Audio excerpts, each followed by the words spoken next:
안녕하세요. 오늘은 제목에 표시한 바와 같이 문인화론 약사라고 이렇게 이야기했습니다. 문인화에 대한 간단한 이론 전적사를 간술한다는 이런 뜻이겠습니다.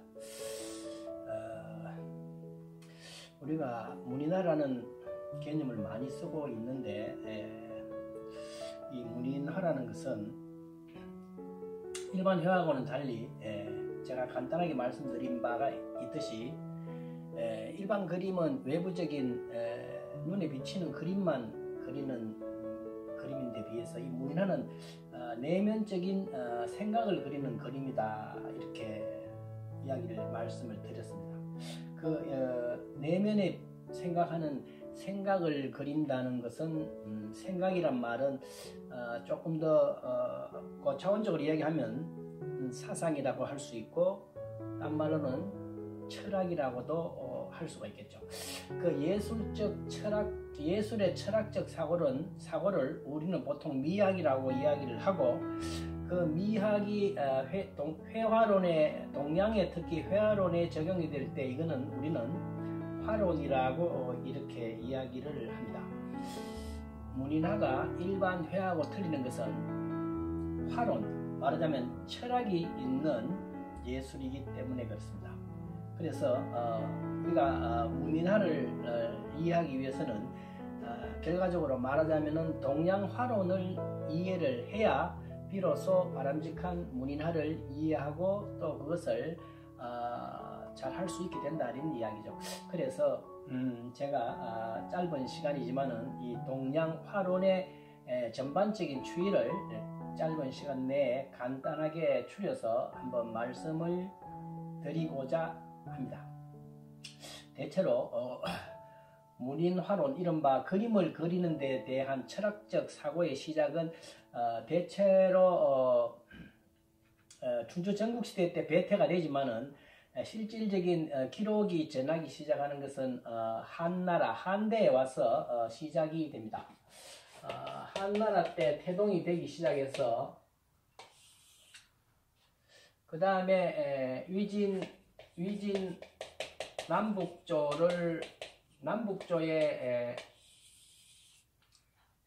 배태가 되기 시작하고, 그 다음에 수나라, 특히 당나라를 거치고 송대를 거쳐서 원명청 이렇게.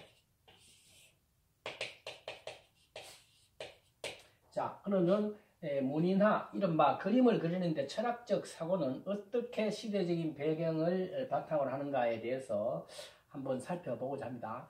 그래서 제일 이러한 관련된 기록으로서 제일 먼저 시작하는 사람으로서는 지금 한나라 때 회남자라는 회남자고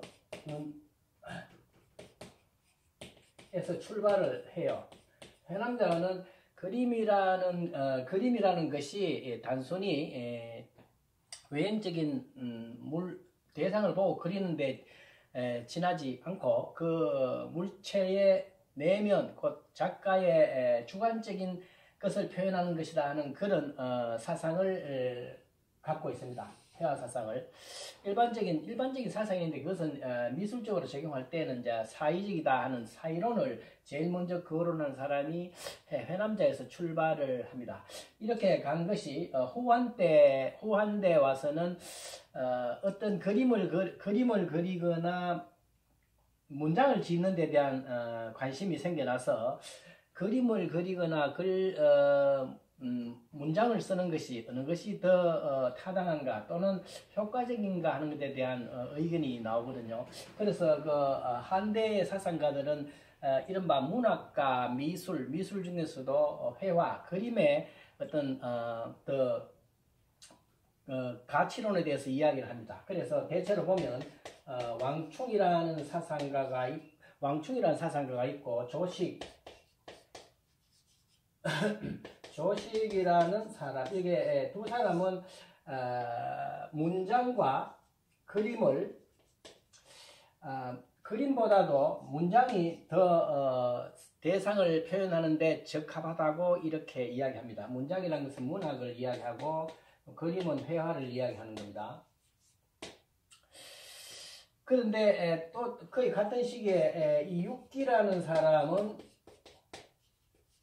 육기는 문학과 회화는 어느 것이 앞뒤라고 이야기하긴 그렇다. 때에 따라서는 대상 적용에 따라서는 문학과 회화는 어느 것을 더 타당하다고 논하길 수는 없다. 거의 대등한 위치의 입장을 취하는 의견을 냅니다.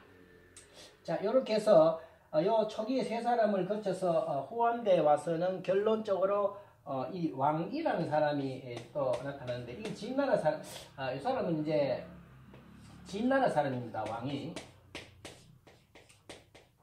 왕이라는 사람은 이 문학과 회화의 그 앞뒤 계열을 조정을 합니다. 그래서 어떤 생각을 철학이라고 보면은 철학을 표시를 하는데 그림으로 나타내면은 조금 더 분명해지고 쉬워지고 그것을 문학적으로 표시하면은 더욱 분명해진다 하는 이 세 가지의 관계를 또 설정을 해요. 철학이라는 것은 요새로 치면은 사상이겠죠. 회화는 그림이고 문장은 문학이죠. 철학과 미술과 문학과의 관계를 이야기를 하는 것입니다. 그래서 육기보다도 한 단계 조금 앞뒤를 매기는 그런 역할을 하는 거죠. 이중 한말과 위진 시간에 거쳐서 서예 관계에서도 이러한 의견이 역시 대두가 됩니다. 이 왕이라는 사람은 자화자스론이라는 것을 이야기해서 자기 그림에 자기 글씨를 써넣어야 된다 하는 이른바 의견을 처음 제시하기도 합니다. 또는 서예 영역에서는 채홍이라는 사람이 채홍이라는 사람은 역시 글씨도 잘 쓰고 시도 잘 짓고 그림도 잘 그렸다고 하는 이른바 채홍은 산미를 겸했다고 하는 이런 단어가 나와요. 이 산미라는 게 이른바 시서화를 같이 다 잘했다고 해서 이른바 후대의 시서화 3절의 기본 개념을 설정해 주기도 합니다. 그래서 한말과 위진연간에는 이 채홍이나 왕이와 같은 이런 사람이 나와서 철학과 문학과 미술의 상호 관련성과 관심을 나타내기 시작을 하게 되는 것입니다. 이렇게 형성된 한말과 진나라 초기에 이런 움직임이 위진간에 올라와서 많은 활용가들이 있지만 그 중에서 시간상 오늘 대표적인 시대별 대표적인 작가와 그들의 화론을 소개를 드리고자 합니다. 위진시대에는 많은 작가가 있었지만 철학적 사고와 연결이 되면서 직접 그림을 잘 그렸던 사람으로서는 고개지를 들 수 있습니다.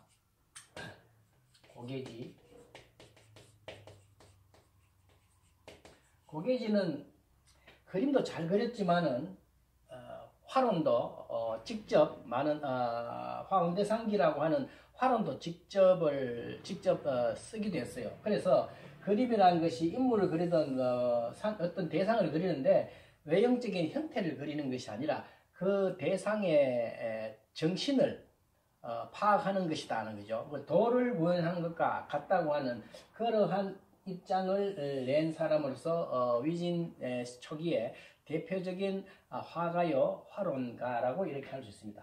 그의 대표적인 화론으로서는 화운대상기라는 게 있어요.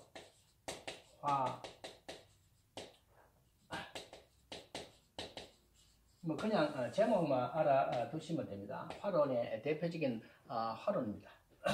그래서 인물화에 특히 인물화에 있어서 그 사람의 정신을 그리는 것이다 이렇게 이야기를 합니다. 이렇게 시작된 고개지에서 시작된 이러한 것이 위진시대의 산수화가 되었는데 산수화에 적용이 되면서 우리가 어떤 산수 풍경 자연을 그리는데 단순히 외형만을 그리는 것이 아니고 그 산수가 가지고 있는 기운이나 여러 가지 산수의 그 내면 세계를 도를 구현한다는 그런 연결이 돼서 대표적인 화론가들과 화가들이 많이 나옵니다. 그 중에서 특히 위진 남북조에서 남조에 있었던 화가나 화론가 중에서 대표적인 사람을 두 사람이 될 수 있는데 남송의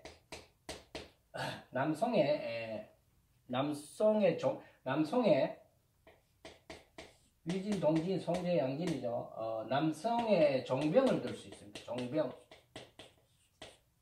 종병은 화산수서라는 화론도 있지만은 그 그림을 산수를 그리는 데 있어서 단순히 외형만을 그리는 것이 아니고 그 산수화에 자연이 품고 있는 정신적인 기운을 운치를 잘 표현해야 된다고 하는 그러한 대표적인 화론을 가진 작가로서 종병을 돌 수 있고 송제 그 뒤에 남쪽에 남제 제나라의 사역이라는 사람은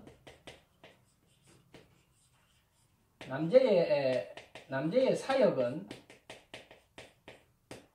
이른바 고화품록이라고 하는 데서 육법론이라는 것을 제창을 하면서 이른바 이 위에 고계지가 주창한 이 도의 정신을 산수화에다가 적용을 한 대표적인 화론가로서 종병과 남제의 사역을 들 수 있습니다. 여기에 종병의 종병의 화론으로서는 화산수서라는 화론이 있고 남제의 사역은 고화품록이라는 대표적인 화론을 펴니다. 고화품록.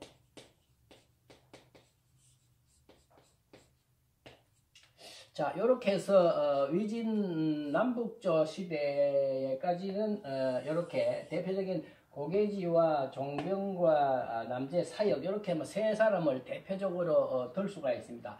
이렇게 대체로 이 한나라 때부터 이제 요 한나라 때가 어떤 화론이 하나의 배태되는 시기라 할까요? 화론 배태 시기. 이런 예술적 철학인 화론 배태기 또는 붕화 시기라고 한다면은 이 위진 남북조 시대에서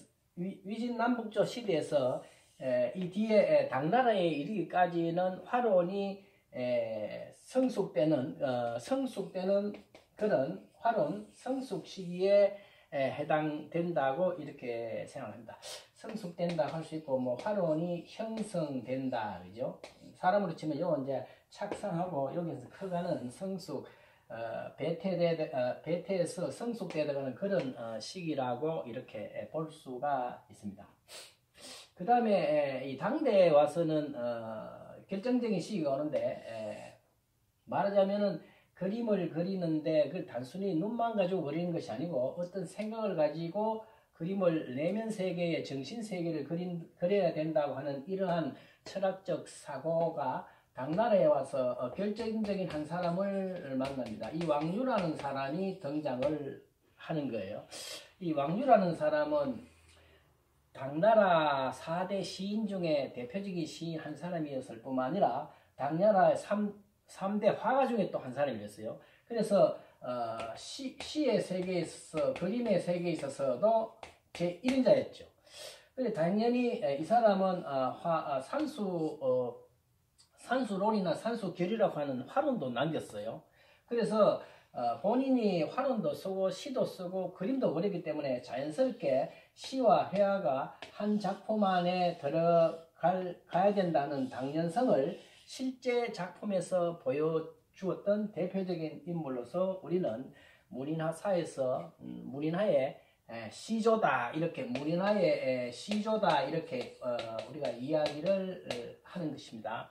자, 그래서 이러한 대표적인 이러한 것을 실천 문학과 미술의 결합을 실천할 수 있는 토대를 마련해 준 사람이 왕류의 등장이고, 그러한 왕류에 대해서 이론가로서 활용가로서 이러한 것을 배경으로 받쳐준 사람이 대표적으로 받쳐준 사람이 장언원입니다.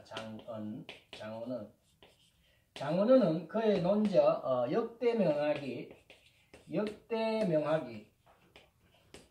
역대명하기에서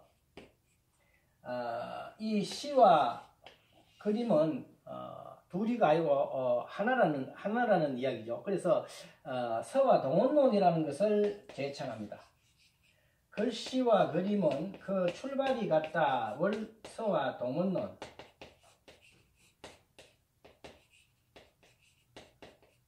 글씨와 그림은 그 근원이 같다고 해서 글씨와 그림의 관계를 설정 지어주기 시작합니다. 여기서 이제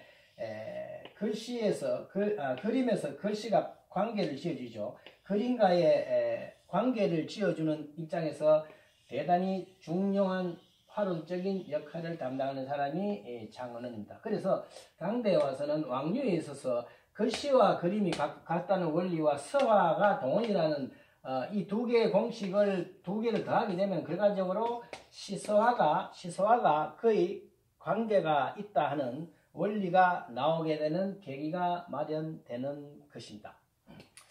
자, 이렇게 해서 당나라 때는 작가와 학원가로서 이 두 사람을 대표로 하고요. 이 송대에 와서는 또 결정적인 시대를 맞습니다. 송대에 와서는 특히 이 문학적인 시대예요. 문학화 시대라고 하는데 이 문학 정신이 전면에 나서는 거죠. 그래서 여기까지 왔던 이 서화에 관계되는 이 정신에다가 문학이 더해지는 겁니다. 그러니까 글씨와 그림이 관계가 되는데 여기에다가 플러스 문학이 앞선다는 거죠. 이 문학이라는 것은 결과적으로 시를 이야기하는 거 아닙니까? 그래서 왕년은 이 같다고 했으니까 결과적으로 문학과 글씨와 그림이 일체화할 수 있는 시대적 배경이 된 것이 이 송대입니다. 그래서 이 송대에 이러한 시서화가 같이 일치가 되어야 된다는 그러한 결정적인 주장을 한 사람이 송대의 북송의 대표적인 문장가에 있던 소동파가 역할을 하는 것입니다. 소동파는 그야말로 왕류의 그림을 보면 시가 생각나고 왕류의 시를 읽으면 그림이 떠오른다. 이른바 시중유화여 화중유시라고 해서 글씨와 그림은 같은 것이다고 하는 이른바 시화 일치사상. 시화가 같은 것이다. 시화는 같은 것이다 하는 시화 일률론을 제창을 해줌으로 해서 이렇게 형성된 시서와의 삼자관계를 더 명확하게 이야기해주는 결정적인 역할을 하는 사람이 소동파이고, 소동파는 무장가죠. 그림도 잘 그렸습니다만은 이러한 원리를 제시해준 소동파와 아울러서 대표적인 화가를 두 사람을 든다면 5대 송 앞에 5대의 형호라는 사람을 들 수 있고, 형호 필법기를 쓴 형호를 들 수 있고, 그리고 약간 뒤에 사람으로서 곽희, 북송의 곽희를 들 수 있습니다. 곽희는 임천고치라는 대표적인 화로를 남기고, 형호는 필법기라는 화로를 낮춰서 그림도 잘 그렸고 화론을 낸 사람으로서 소동파가 제시한 이론에 이러한 실제 작품과 화론을 겸비한 사람으로서 형호와 곽희를 들 수가 있습니다. 이렇게 해서 송대에 와서는 이른바 시서화가 일치가 된다는 문인화의 원리와 작품을 또 그렇게 해나가는 작가들이 나타나기 시작했습니다. 했다는 거죠. 그래서 어떻게 보면 성대에서는 이게 거의 문인화의 정신적인 전모가 완성이 되었다 이렇게 볼 수가 있습니다. 그 다음에 원명대에 들어서는 계속 발전을 해 나가는데 그 대표적인 한 사람으로서 원대를 대표하는 사람은 역시 조송설, 조명구입니다. 조송설은 그야말로 시인이요, 문장가요, 최고의 서인이요, 화가요, 아주 감식가요, 대단한 성대를 대표하는 예술가죠. 송설은 특히 서화, 글씨와 그림이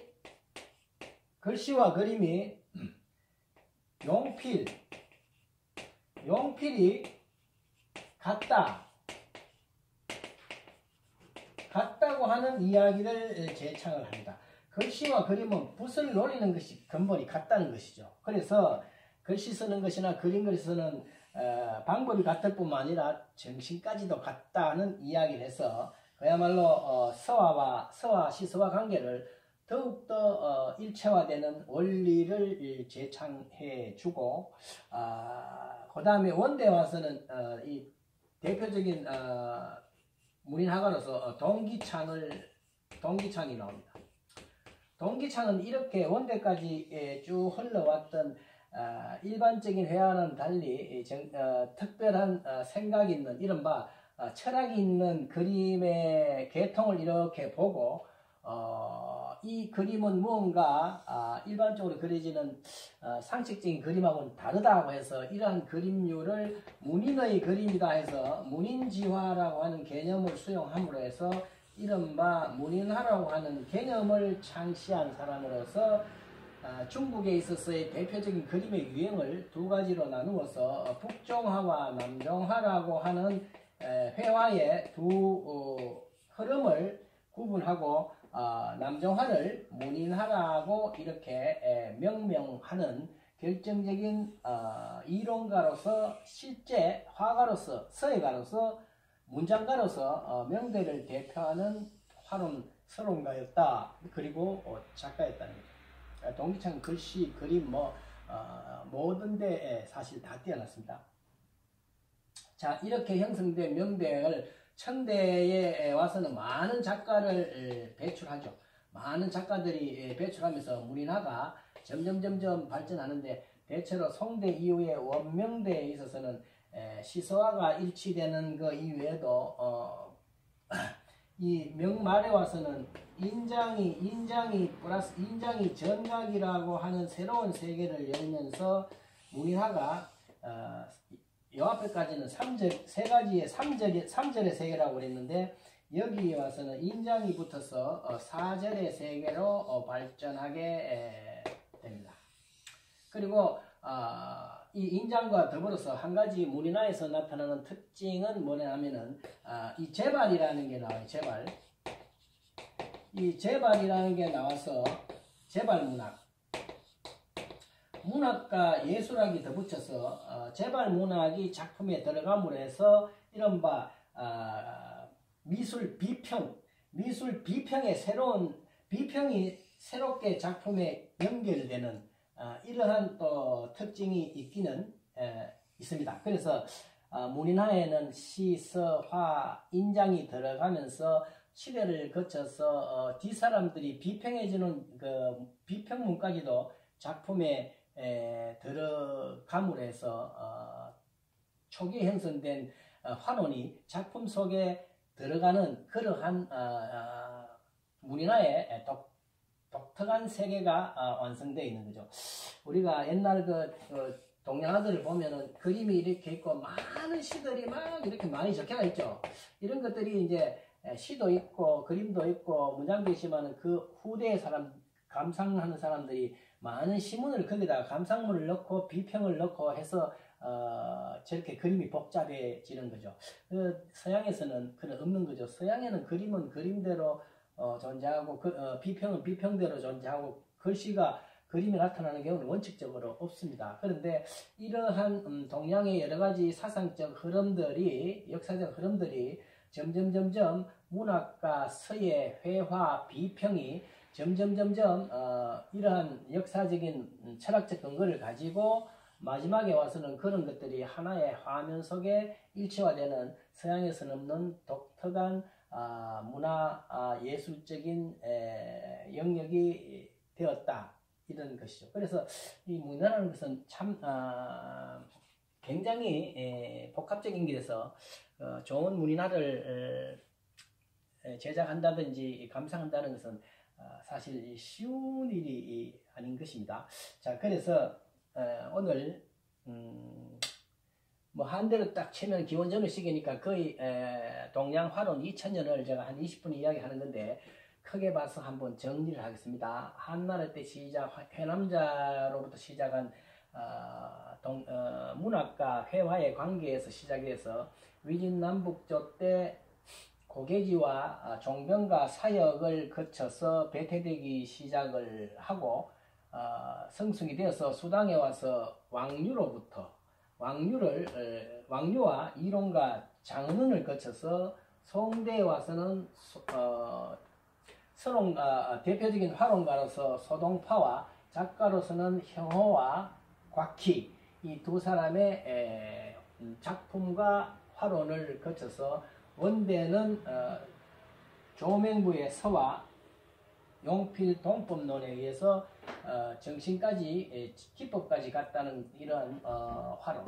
그리고 명대 와서는 동기찬의 이른바 문인화론이 남북 분종론이라고 그러는데, 그림의 계통을 크게 가르는 해안을 동기창이 제시했습니다.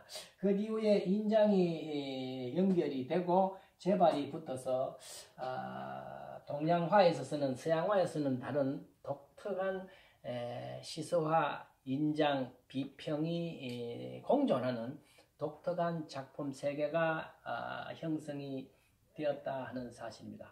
사실 좋은 문인화를 하기 위해서는 단순히 그림만 이어서는, 우리는 지금 그림만 관심 있는 사람이 많지만은 사실 그림이 주인이 아니고 시가 주인입니다. 시가 제일 먼저 주인이고, 그 시를 보완해 주는 것으로서 회화가 나타나고, 그리고 또 그 글씨가 들어오고 이렇게 하는 거죠. 그래서 제가 이렇게 좀 번거롭게 말씀드리는 것은 문인화를 공부를 하는 사람들 좀 더 이 문인화의 근본 정신을 좀 알고 문인화론에 대해서 조금 더 관심을 가지고 공부를 해야 되지 않나, 이런 생각을 합니다. 뭐 저는 문인화론에 대해서 깊이는 모릅니다. 다만 전체적인 흐름을 제가 이렇게 제시해 줌으로 해서 앞으로 이 문인화를 공부하는 사람들은 좀 젊은 사람들은 근본적인 이 화론을 공부할 수 있는 그런 자세를 가져야 된다 하는 것을 말씀을 드리는 것입니다. 언젠가 조금 더 고급 단계로서 화론과 더불어서 서론을 제가 상당히 고급 단계에서 서론과 화론을 제가 아는 범위 내에서 화론을 개설할 것입니다. 그때 되면 다시 여기서 나오는 대표적인 작가들의 이름과 화론이 거론될 것이라고 생각합니다. 좀 복잡이 됐지만은 그냥 뭐 한번 전체적으로 들으시고 그렇구나 하는 흐름만 이해를 해주는 것만 해도 여러분들이 문인화를 하는데 조금 더 근본적인 바탕이 되지 않겠나 하는 그런 생각을 해봅니다. 감사합니다.